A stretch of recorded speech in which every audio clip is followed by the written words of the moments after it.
So what did they have to do? They had to come out and say, well, look, Devin Nunes was actually the one that was meeting with all of these Ukrainians.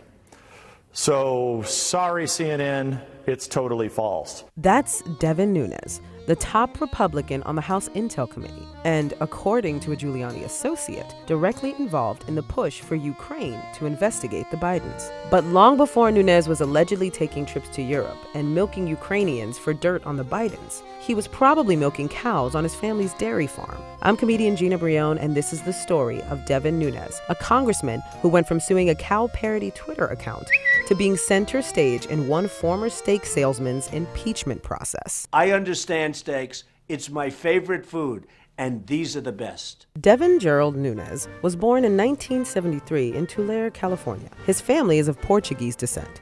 They immigrated from the Azores to the U.S., which is possibly why Nunes once had a lax view on immigration. Nunes once supported moderate immigration reform, such as giving amnesty to undocumented people living and working in the U.S. But as Trump increased his resources for immigration and customs enforcement and instituted a family separation policy at the border, Nunes has stood by the recipient of Home Alone 2 residual checks. Before Nunes backed Trump's every move, he was working on his family's 640-acre dairy farm, looking like this. Nunes grew up on the California dairy farm, seemingly milking cows and raising cattle, but along the way, he also raised some eyebrows. A deeply sourced Esquire report notes that the farm secretly moved to Sibley, Iowa, more than a decade ago. Nunes hasn't acknowledged the move, and the piece alleges that the farm heavily relies on cheap, undocumented immigrant labor. It's worth noting that in 2010, Nunes campaigned for racist Iowa Congressman Steve King, who called illegal immigration a slow-motion terrorist attack. Nunes might want to stop campaigning for guys that want to rid the country of the very people his family's farm ostensibly relies on to stay afloat. Nunes has since sued Ryan Lizza, the author of the Esquire piece, and the publisher, for $75 million in damages. Nunes famously loves to sue people, or cows, but we'll get into that in a second. Part of the reason that I'm starting with Twitter in these lawsuits and going on to the fake news stories, it's important to know who was behind putting those fake news stories out. Nunes graduated from a community college and then got his bachelor's in agriculture business from Cal Poly, where he also earned a master's. Nunes figured his trajectory wouldn't alter much from here. I never pictured myself running for office. I always wanted to be a winemaker and make cheese, that sort of thing.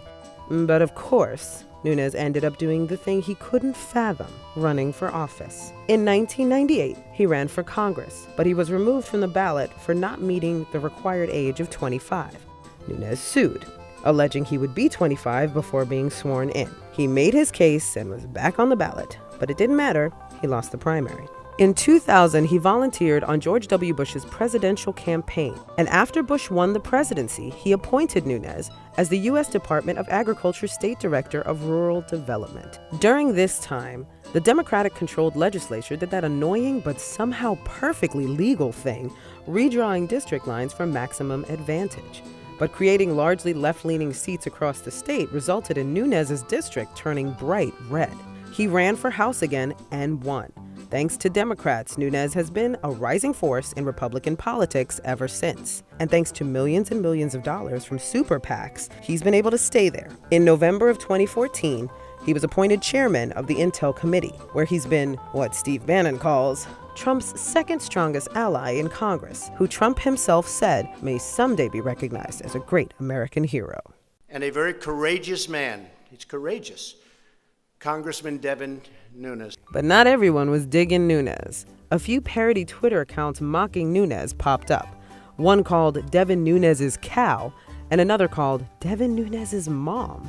In response, Nunes, who co-sponsored the Discouraging Frivolous Lawsuits Act, sued Twitter and the users behind the accounts for $250 million because a fake cow on Twitter was being mean to him. This is the first of many lawsuits that are coming. How is it possible that I can be attacked relentlessly hundreds of times a day by fake accounts that they claim in their terms of service should not be there? Stephen Colbert painted a picture of what the lawsuit actually looks like. That's embarrassing, seeing a parody account of your mom. But even more embarrassing is seeing how it looks when written out in a formal lawsuit. because the suit says, and I quote, in her endless barrage of tweets, Devin Nunes' mom maliciously attacked every aspect of Nunes' character. While Nunes was suing a cow, he was simultaneously going to bat for a cow's worst nightmare, former steak salesman Donald J. Trump. During the 45th president's impeachment hearings, Nunes was one of Trump's loudest defenders. Today we are witnessing the Ukraine hoax, the direct-to-TV sequel to the Russia collusion hoax. If this is the direct-to-TV sequel, the audience is going to be expecting even more indictments in the second installment. And Nunes might have a bit of a different character arc than his role in the previous film. The Daily Beast reported Lev Parnas, an indicted associate of Rudy Giuliani, helped arrange meetings and calls in Europe for Rep. Devin Nunes in 2018. Parnas' lawyer, Ed McMahon, said the meetings, which took place in Vienna, were meant to advance Ukrainian investigations into the Bidens. Of course, Nunes' response was to do what he does best. And I have a bet for you, Sean. CNN and the Daily Beast are going to run for cover. They're going to fight this. They're not going to show up in court. While Nunes is bringing parody Twitter accounts and media companies to court, he might want to steer his focus to an even bigger legal battle of his own. House travel records show Nunes went to Europe at the time in question, and 3 congressional aides who have worked for Nunes have matching travel receipts for the same dates. Bottom line, were you in Vienna with Shokin? Yeah, so look, Maria, I really want to answer all of these questions, and I promise you I absolutely will come back on the show and answer these questions. It's unclear where Nunes will go from here, but the bull is beginning to buck, and he can definitely feel it. I don't know how to describe it better. I made a clear statement on Friday night. Demonstrably false and scandalous fake news. According to 538, Nunes votes in line with Trump over 97% of the time. So one thing's for sure, Nunes will surely be chewing the cud for Trump for the foreseeable future. He'll have to just hope the former steak salesman will pardon cow sympathizers in addition to turkeys. I hereby grant you a full and complete pardon. Hey, thanks for watching Who Is? Did you know we have a podcast now too? On Who Is, the podcast, I'll dive deep into the fascinating lives of the people who run things, whose decisions impact every aspect of our lives. How did they get where they are today? And knowing that, what might they do next? From politicians to the ultra-rich, to military contractors and monarchs and media moguls, I'll introduce you to the reporters and experts who know these real-life world molders best. Sharp-eyed observers and confidants who observe our subjects as they make the decisions that define our everyday lives. To see more, hit the link or search Who Is on the iHeartRadio app or wherever you get your podcasts. And for more of the video series you know and love, be sure to check out the Snapchat versions and our series playlists on YouTube and Facebook.